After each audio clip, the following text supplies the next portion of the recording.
بسم اللہ الرحمن الرحیم۔ السلام علیکم ناظرین، آپ دیکھ رہے ہیں دبئی نیوز ان اردو۔ اگر آپ نیو ہیں تو ہمارے چینل کو ضرور سبسکرائب کریں اور ساتھ ہی بیل آئیکن کو ضرور دبائیے۔ متحدہ عرب امارات میں گرمیوں کا زور ٹوٹنے کے قریب پہنچ گیا ہے۔ تفصیل کے مطابق متحدہ عرب امارات میں مقیم افراد ہر وقت اچھے موسم اور بارش کی دعائیں مانگتے رہتے ہیں، لیکن یہاں ہر گرم موسم لوگوں کو بے راز کیے رہتا ہے۔ تاہم اب متحدہ عرب امارات میں مقیم غیر ملکیوں سمیت شہریوں کے لیے بڑی خوشخبری آ گئی ہے۔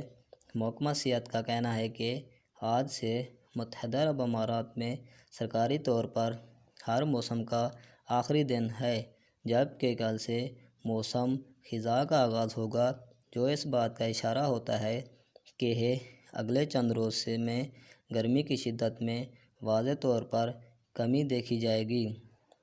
عرب یونان برائے فلکیات و سائنس کے ممبر کا اس حوالے سے کہنا ہے کہ آج متحدہ عرب امارات میں موسم گرما کا آخری دن ہوگا۔ یہ خبر سنتے ہی شہریوں میں خوشی کی دوڑ لہر آ گئی۔ دن اور شام کے وقت درجہ حرارت میں کمی آئے گی۔ مزید بتایا گیا ہے کہ کل سے چاند اور زمین کے نصف کرے زمین پر پہنچ جائے گا۔